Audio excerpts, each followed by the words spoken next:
Welcome, David. Leah, hello. What a great idea this is. I know. Our first podcast. Look at that. I know. After we only met, how long ago? 2 weeks ago, I think. 2 weeks, had a furious conversation, and then decided to let's record ourselves. I know. So it was fantastic that we did meet at that moment. It's definitely a buzzword now in advertising and marketing, but I think I'd love to dissect it more. Yeah. You know, I really love marketers, Australian marketers, to understand the concept of an omnichannel, what it actually is, how it's different from multi-channel, or is it different from multi-channel? Mm-hmm. And then if we have time, let's even dissect it to talk about the strategies that they can use to drive a successful omnichannel campaign. Love it. Because when we did meet, I have to admit, I did misunderstand what omnichannel meant, and I got it muddled with multi-channel. Yeah. I thought I had a very firm handle on this whole concept. Yeah. I've since learned I haven't. Okay. All right. Well. Brilliant. Maybe let's introduce ourselves. Hi everyone, my name's Leah. I'm the co-founder and media director of a business called Agility. Agility is a strategic media planning and buying agency specialising in next generation advertising campaigns. So we work with consumer brands, small to mid-tier, that are really wanting to drive their advertising forward, adopt new technologies, and to really transform the way they reach, engage and drive those sales online and offline. Perfect. Hello, my name is David Flanagan. I'm a Director of Content and Strategy at a company called P2 Content Creators. We're in the business of creating video for ambitious brands. So those who are really serious about creating content or communications that drive a behavioural or an attitudinal change. That's where we live. Awesome. So omnichannel. Oh, omni. Sounds I actually looked up the word omni. Me too. Yeah. Again, to get the proper definition. Yeah. I go to omniscient, all powerful, and I thought, is that it? But it's the omni bit, right? But it means all. Yeah. But when I think of omnichannel, I always think of a circle, like you just said, something cylindrical. I get that, yeah. Yeah, and we were just mentioning multi-channel, and I just think of a straight line. Interesting, yeah. I see the omni piece as a sphere, all interconnected somehow, and then multi is siloed, right? Separate. Yes. So they're very Spot much on. binary, whereas these guys, the omni-channels, there's an interaction going on. Is that That's getting close to? Yeah, that's a really good simplified way. Good. Yeah. If you want the actual definition of omnichannel in advertising, it's a seamless transition between channels and formats. But there's... For example? Okay, so there's two sides to the coin. Let's start with the consumer. So they want the experience. They want that easy brand experience. They want it to be convenient and fast. So omnichannel for a consumer gives them the ability to experience a brand over any channel they might be on. So maybe it's a website, maybe it's their mobile phone, they might be on app, any channels of social, any channels and formats they happen to be on. Yep. On the flip side, we have the marketer. So they're more concerned about the whole consumer journey. So it gives them the opportunity to engage with that consumer in more seamlessly on any channel that consumer happens to be on. So they've got a target audience, for example.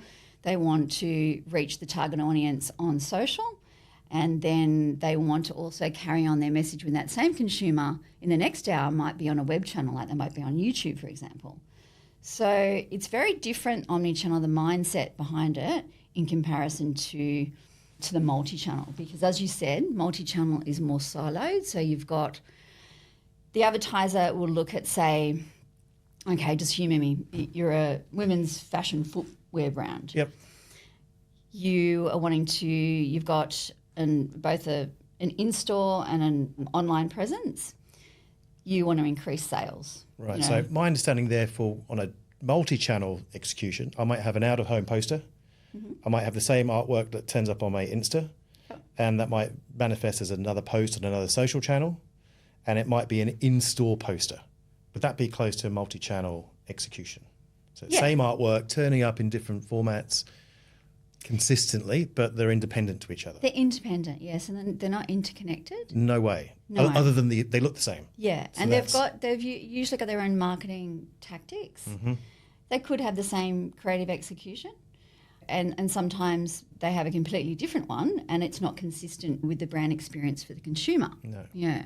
So you could have say, for example, the women's footwear brand wants to drive that in-store traffic and online traffic to increase sales, they might be looking at a television campaign.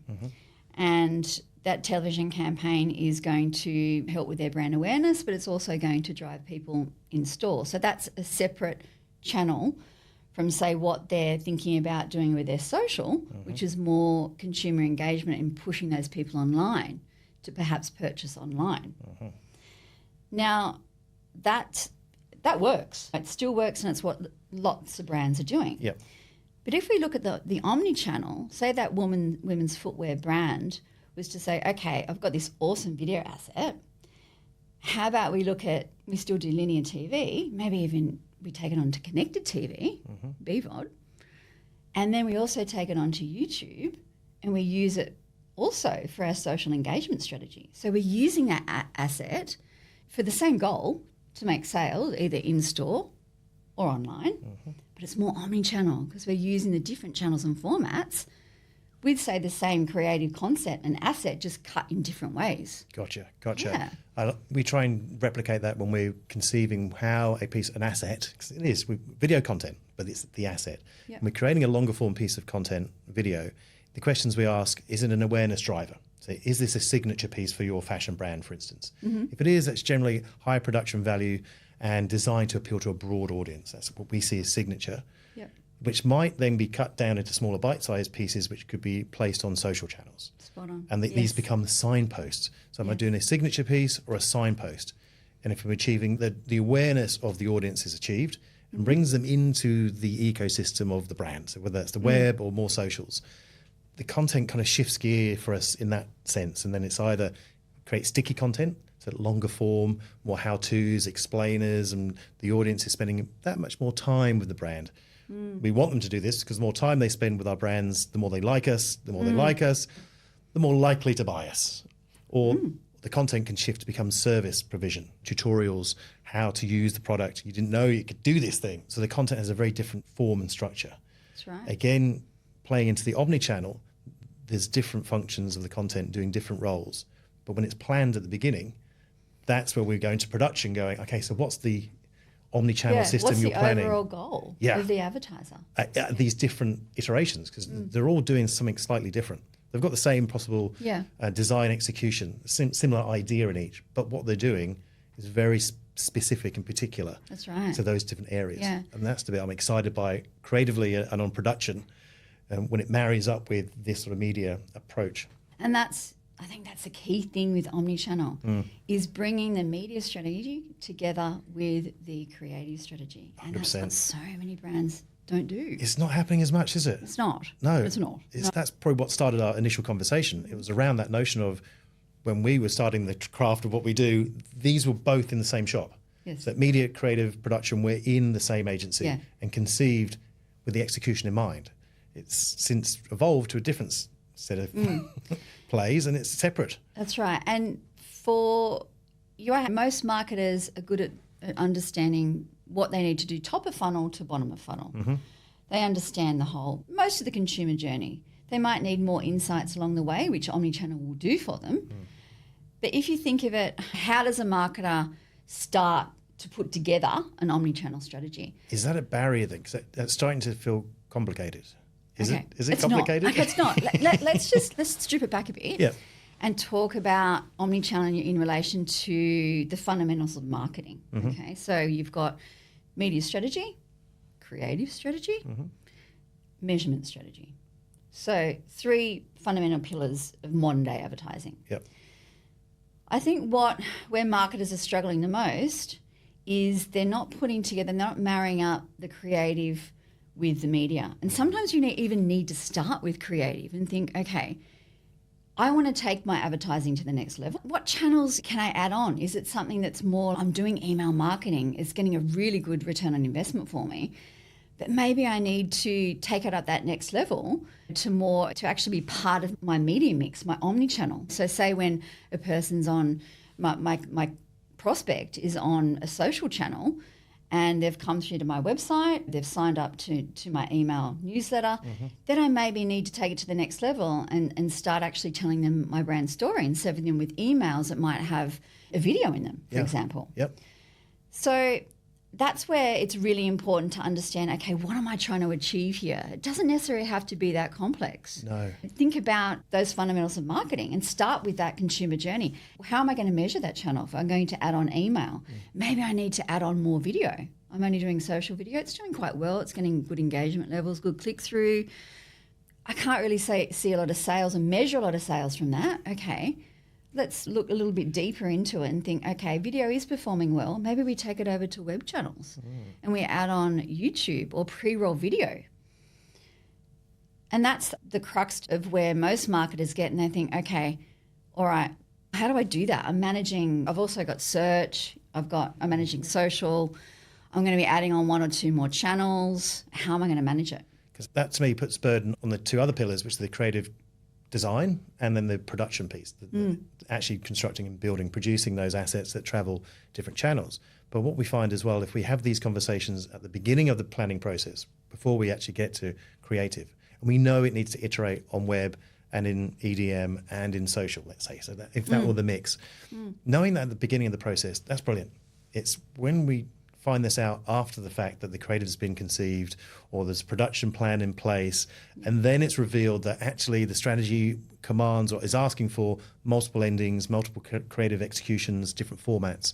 It becomes more expensive at that end of the process to discover that for the clients. But if we conceived at the beginning, we would approach the production in a very different manner, knowing it's got different verticals, horizontal formats, different sizing, sound on, sound off, different tags, different regional elements, whatever the mix is at the beginning. Whatever the media mix is. To satisfy that plan at the head, knowing that conversation at the beginning makes it much more affordable, less of a headache for the client who's, I can imagine thinking of these omnichannels, that just seems like a headache. It's more stuff to make. Yeah. And my budget can only barely make what it's making.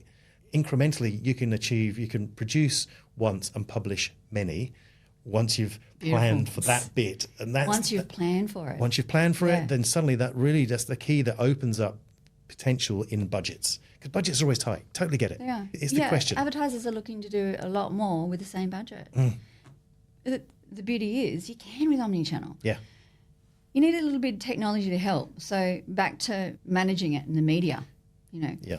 So once we've married up the creative and media strategy as close as possible, there's always going to be reiterations down the track. Once we find out what's performing, once we've started our optimization process and we're like, okay, bump ads on YouTube are working really well. Let's make a few more versions of those. Yes. Or, hey, they're not working. The longer formats on social we thought would work. Let's cut down our 30 to a 15. It's those sort of things. But at least we've got the assets. It's that omnichannel strategy that we can tweak. And that's the beauty of omnichannel.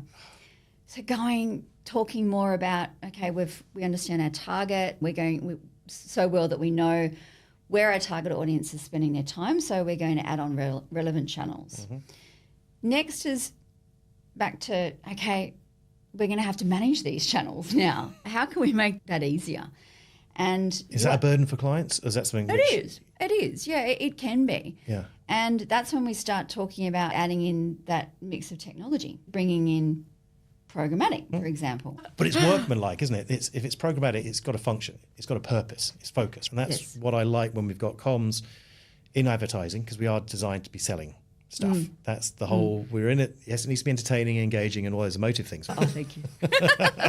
Liar. Programmatic itself it's a method of buying media online over web channels.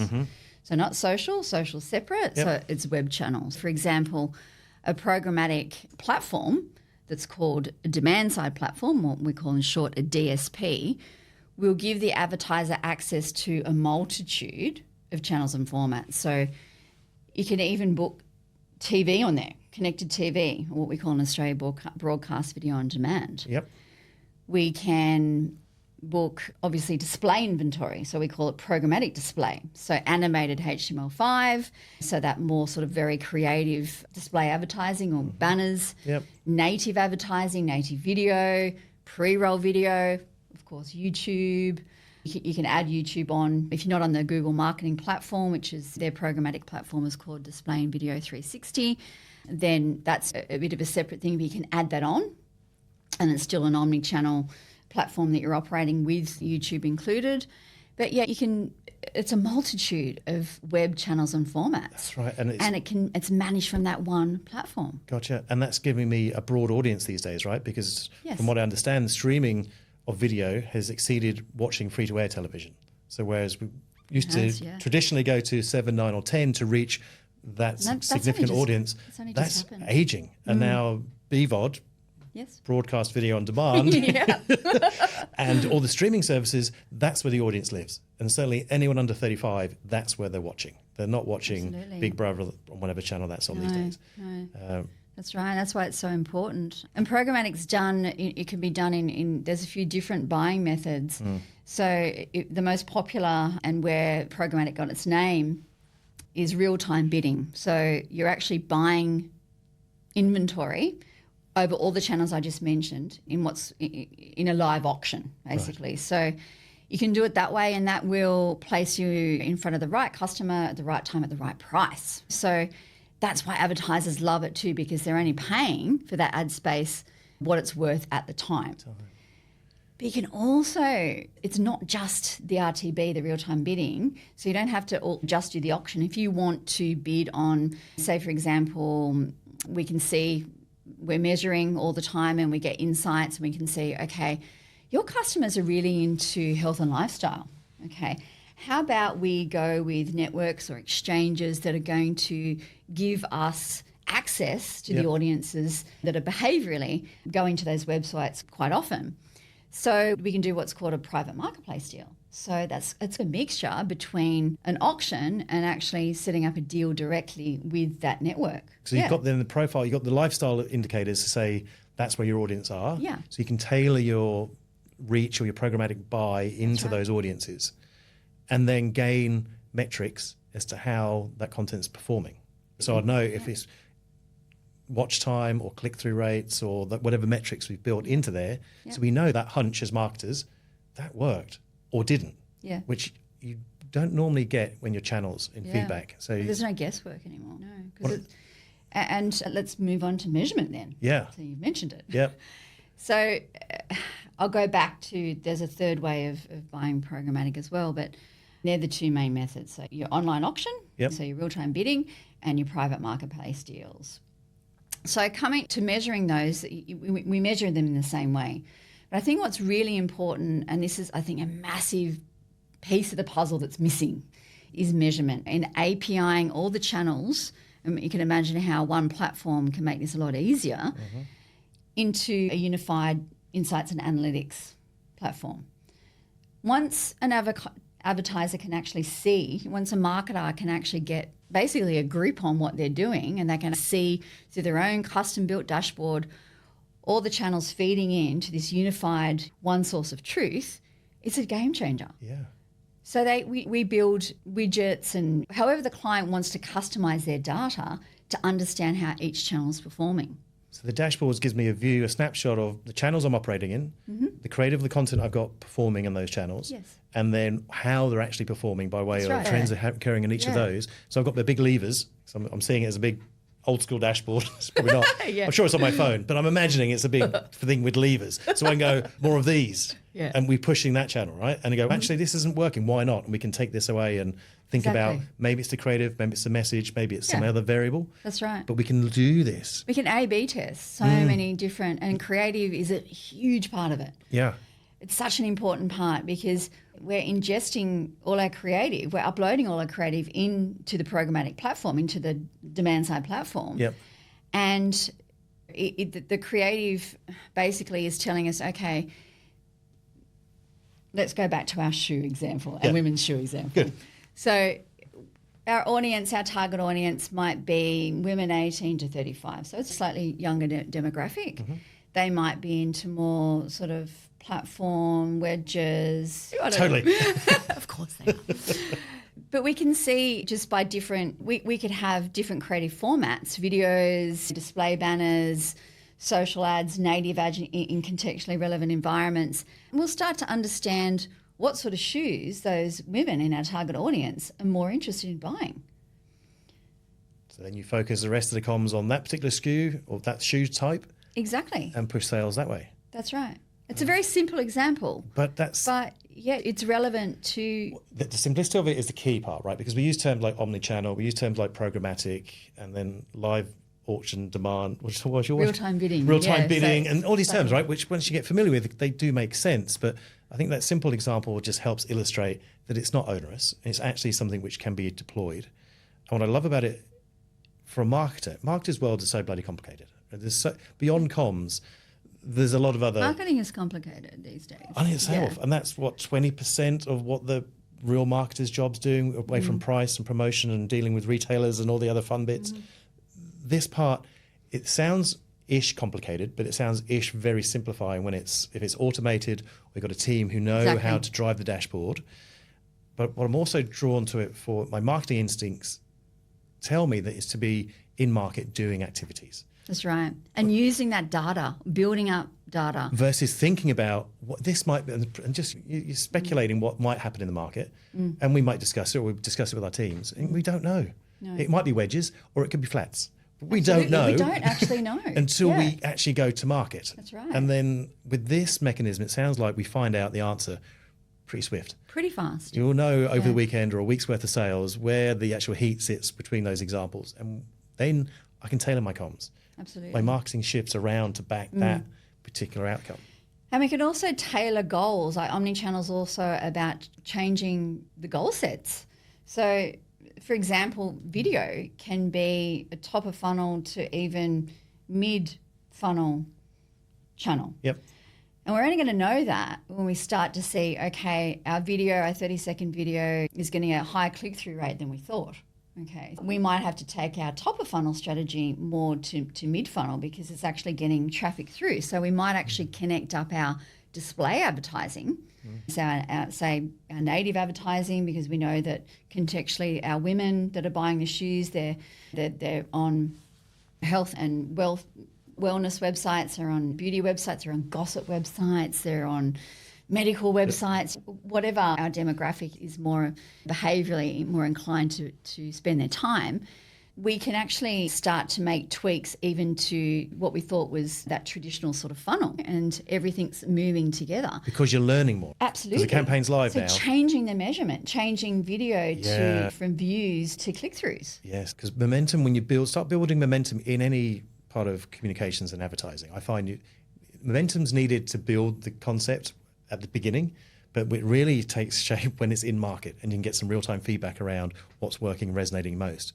Exactly. And I do love the idea of being to ready, fire, aim. The idea of, are you ready enough? Fire, just start doing it. Yes. And then aim. You start to refine your aim once you've gone down, because the horizon changes. Once you know things are in market, then the competitors change and aren't predictable, or the season change, or something happens. You go, wow, well, we hadn't really foreseen that planning 3 months ago, but now it's live in market, we can respond.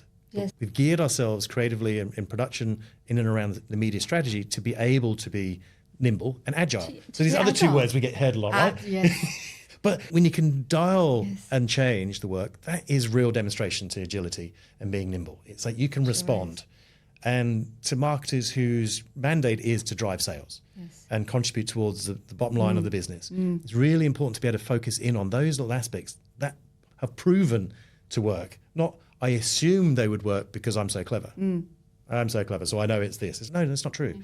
You've got to be clever enough to realize that there are our own limitations, that the market, the data, measurement, which is the key part, it is. Tell us. That's the key.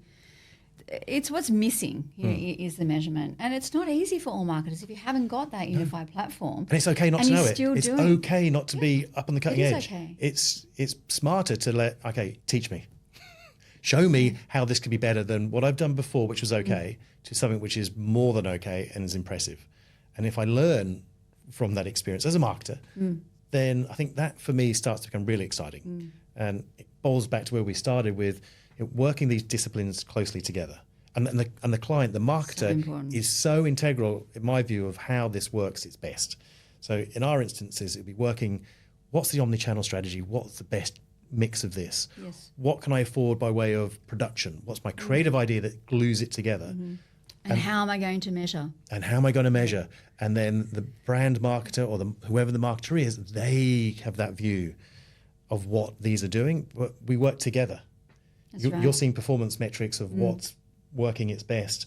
We need to adapt. We need to be ready to adapt quickly to then get it back into market to keep it. That probably goes back to that circle we were thinking about at the beginning, right? It goes back to the circle with the consumer in the middle. Yeah. It's a consumer-centric strategy is what Omnichannel is. Yeah. Which our team around are a team of experts. And that's why taking the pressure off the marketer. They don't need to have the thesaurus or the glossary of all these terms and how they actually work. Some marketers want to. The time-saving aspects of Omnichannel once it's set up and it is honestly, sorry about the pun, it's game-changing. It really is game-changing. And it's really exciting when you see a brand and their marketing team go from that multi-channel strategy to an omni-channel strategy. Even embracing that technology and understanding now, okay, this is what's been missing. Yeah. I don't actually have to deal with 6 or 7 different publishers and with a long string of emails and then having to, at the end of campaign, when I haven't even been able to optimize my budget, so I don't even know if it's working or not until the end, I don't have to go through 6 or 7 spreadsheets. Try and figure it out and see what happened. You already not know. What's happening. No. You already know in the first week what's happening. Yeah. And also with Omnichannel, when you are using technology like programmatic, you can move your budgets around. You can be more fluent. And that's why the A/B testing is so imperative. And creative will always lead that in the first couple of weeks. Yeah. So that's putting control back into a marketer's remit. It is. So it really whilst is. marketers might need to relinquish some control in order to have this established and set up, it ultimately gives greater control It does. when it's in market. Interesting. So omnichannel, I'm getting a sense now it's this interconnected channels and iterations of a campaign versus multi-channel, which is traditional. So my TVC, siloed. Why is it, do you think, that marketers generally, that my experience, typically go to a multi-channel execution? Why should they put their effort in and switch gears and then go into this new world of omni-channel? What would you say to that marketer? Yeah, really good question. The purchase journey is not linear and it hasn't been for many years. True. So marketing has become a lot more complex. Let's try and simplify and streamline it for them. Right. That going back to why, is I found this really interesting stat from Forrester and Think with Google. So according to Forrester Research Company, in 2015, people were averaging 7 touch points before making a purchase decision. Right. Fast forward 8 years to 2023, 24. Yeah. Think with Google says now that it's 20 touch points before making a purchasing decision. So 7 previously. Yeah. And now we're up to 20. almost 3 times that amount of touch points. Wow. So does that sort of answer part of your question? Yeah. That's a lot more channels and formats. Entirely. And which omni-channel can then deliver me Yes. and place me in these different, 20 different channels is mind-blowing versus, okay, let me dial it back to multi-channel. Yeah. I would go... You're selecting different channels and it's a risk because really omni-channel is also about being media agnostic. So it's really delivering that experience that the consumer wants over any channel they happen to be on. Now, saying that, I understand some marketers in the room will be going, gosh, I haven't got the budget of Toyota. To smash out 20 different things. But you don't need to. And that's why I gave the example of maybe it's email marketing that you need to take to the next level. Maybe you're doing social, but you're doing social static and you might need to do social video and just trial it. Something that's quite cost effective. Start out with a 30-second ad that you can cut down to 15 seconds, 10 seconds. Just trial something, even something, that's really different that you're thinking, okay, I've been doing social really well. I'm doing social in itself. Meta is an omni-channel platform, right? So a lot of advertisers are already doing omni-channel. They just might... They call it that maybe, They could be doing it better. Take your social assets over to web channels. Native, for example, looks like It appears in contextually relevant environments, similar to Facebook. True. And it looks like a Facebook ad, just on a web channel. Yeah. Yeah. So why not take that creative over? And that's what a lot of advertisers do. They might start even with native and display and take it over to social. Right. So it doesn't have to be that much of a big deal when it comes to the creative assets and transposing those over to social or web. It's more of having that mindset of, okay, I can't just think in a multi-channel way and silo the consumer journey, because my consumers across Their eyeballs are 20 everywhere. different channels. Yeah. I loved something you said earlier, Leah, which was around pick a channel or a distribution or an outlet where your competitors are not there and surprise them. Freak them out and go, what the hell are you doing over there? Well, we communicate here. These are our channel mixes. But if you can pick another horse and go somewhere else. Do you know what? And one I forgot to mention before?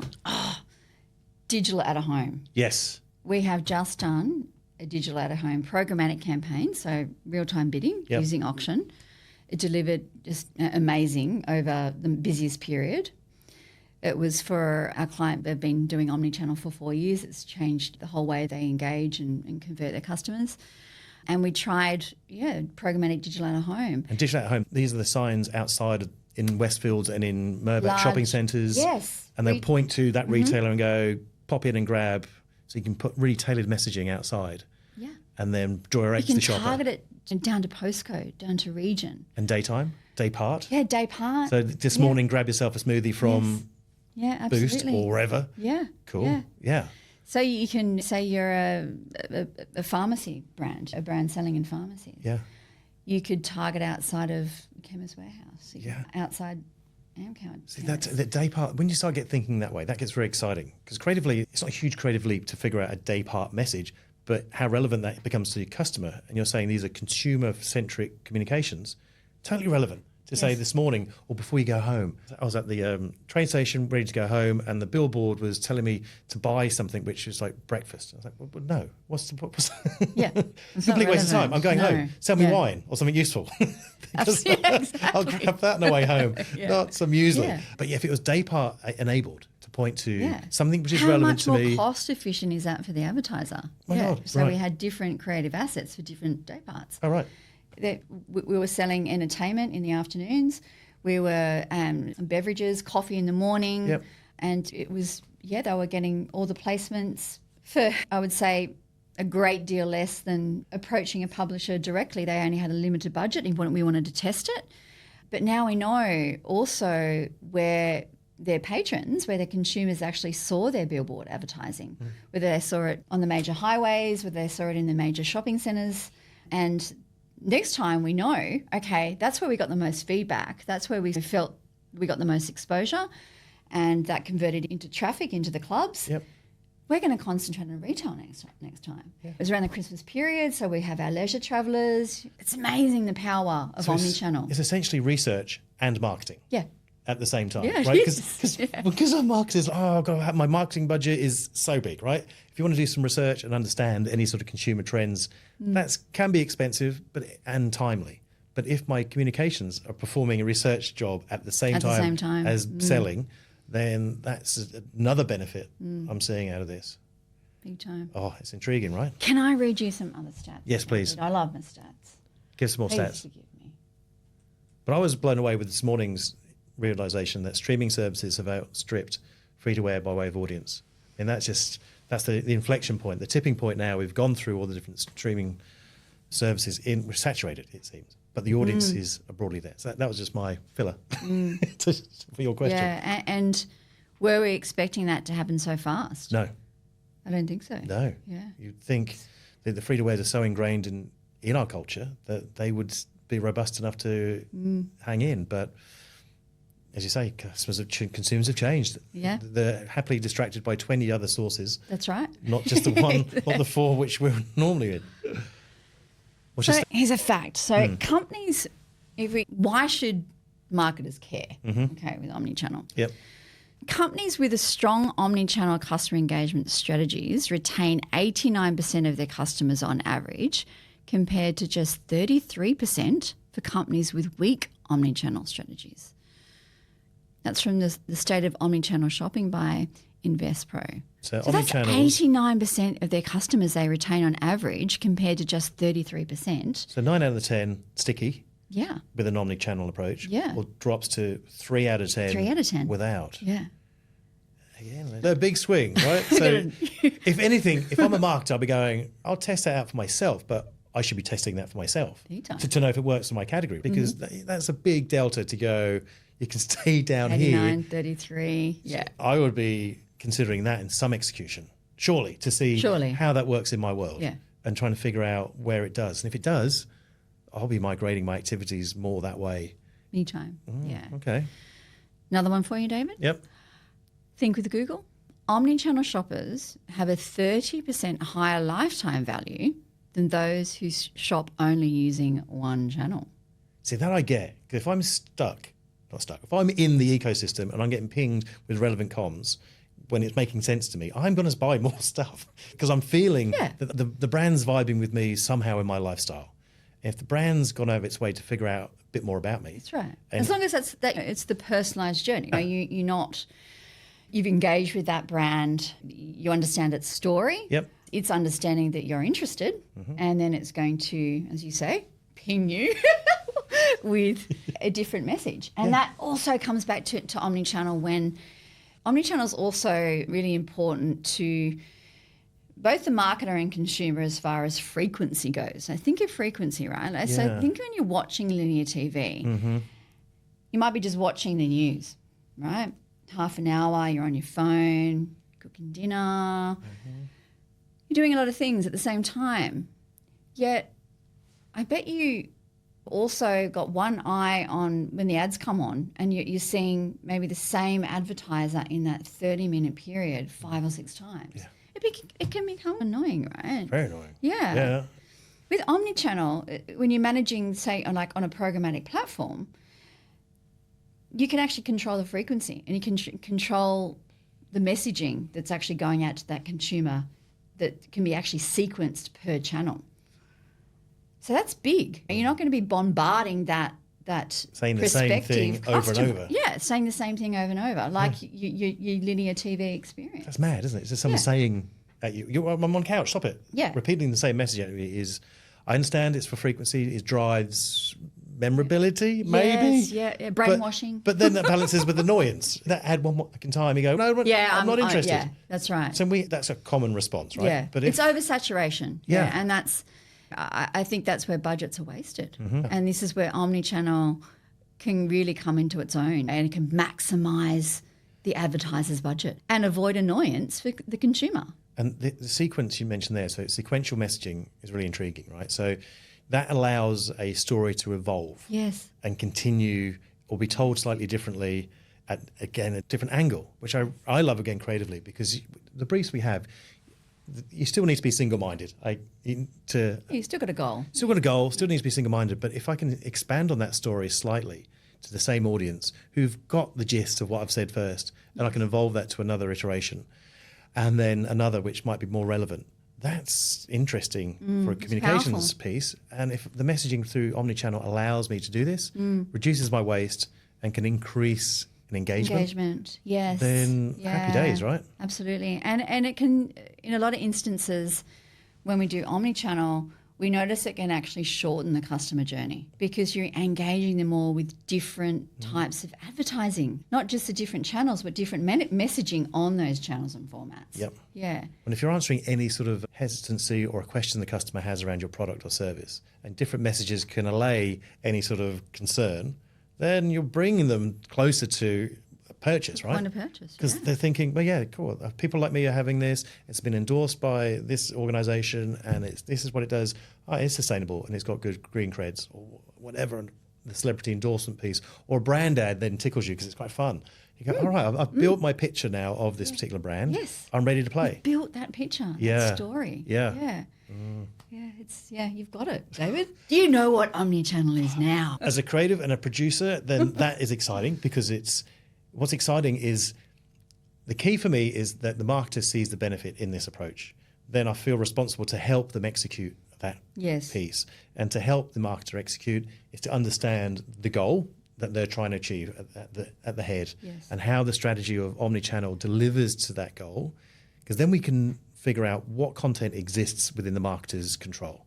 So what channels do they currently own, what assets, video assets or other assets in the marketing mix they have, and then help fill in what content's required. Help adapt those. Help adapt, because adaptability of content is a thing. It's agility. The power of omnichannel is the agility it delivers to the market. Creating content, it can take a bit of time and effort to create an original piece of film and content.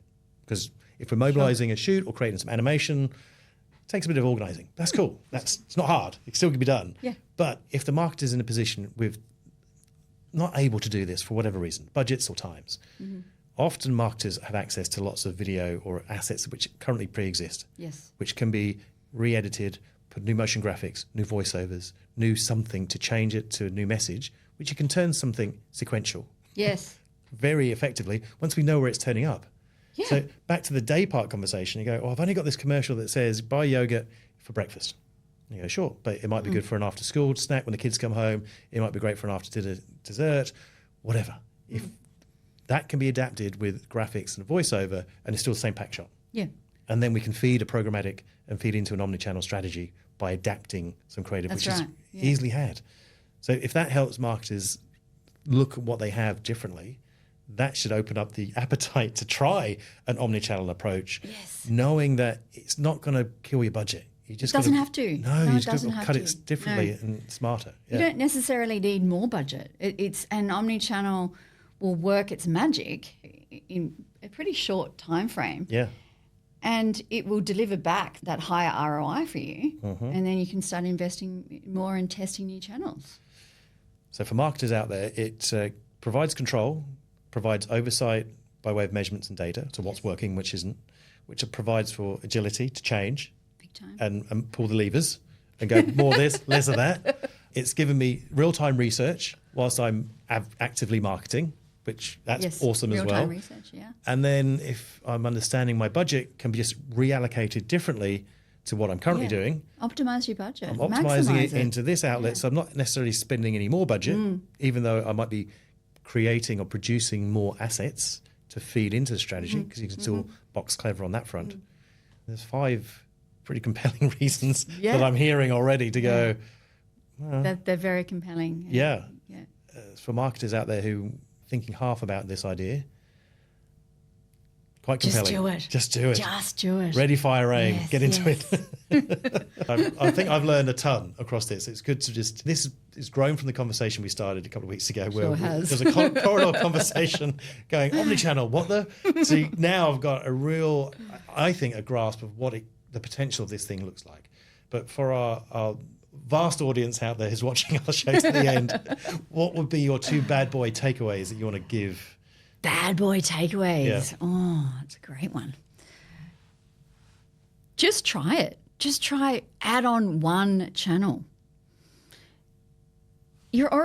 Most brands, most marketers are already doing omnichannel. So say even you're doing Google Ads, for example. Maybe add on a different format to your video. Like a lot of people are doing YouTube. They only know YouTube. But what about just pre-roll video? What about native advertising? You can do that on Google Ads. Just one format. Just try it. So nothing too hectic? No, it's nothing. Just it's nothing too hectic. Just a shift. You might, okay, you don't have any more budget. That's fine. You're going to have to manage that from another channel. Maybe pull it from your social or vice versa. Try a new social format. Have you done TikTok ads? Amazing. Do that. Just try something and make sure you understand how you're going to measure that channel in relation to your whole media strategy, and an A/B test with different creative as well. Measurement then for marketers out there, it's your reach, your engagement, so number of people who've seen your ad, and number of people who've interacted somewhat with a like or a share or something like this, right? That's right, yeah. There's 2 measures there. Yeah, it doesn't, if we get further down the funnel, you've got your cost per acquisition, which is, we're talking about Google Ads, we're talking about paid search or even organic search. Omnichannel, what advertisers always notice, and I love this part, is after 3 to 4 weeks, they'll notice that their organic and their paid search will start to deliver more. Right. Yeah. And that's because it even just comes down to mathematical equation. They're reaching more people. They're engaging. Of the right people. Of the right people. Gotcha. Yeah. Yep. a lot of their other channels start to perform really well. And then I mentioned email marketing before. So make sure you've got that in place as well. Take it up to the next level. Maybe you need to go from MailChimp to HubSpot and do more of a marketing automation approach where you're sending out more comms on email, and you're really that journey, that cylindrical journey, think of it as a circle with your customer inside and maybe lots of lines that are interconnecting. That's how I think of omnichannel, always as a circle, as that never-ending consumer journey. Surrounding your consumer in relevant comms, where they turning up. Yeah. My second bad boy, just measure. You really need, if you're going to do omnichannel properly, you need to have a measurement strategy. Whether that's you've got a team of people who are going through reports now and piecing together that puzzle. Get that team to invest in maybe some technology that will make it easy for you. Yeah, like a unified platform. Right. That helps you actually API, connect all your channels into that, build these dashboards that you can always change. There's so many cool insights and analytics platforms out there. And they're not expensive. Right. And you can get your agency or your team to set that up. It's not that difficult. Do that at the beginning. Yeah. Get your campaigns working. Yeah. So just trial and measure. That's my bad boy. Awesome. My bad boys will be plan. So to help facilitate that extra incremental piece of more, bring in your creative, your production team with your media team and yourselves. Brilliant, yes.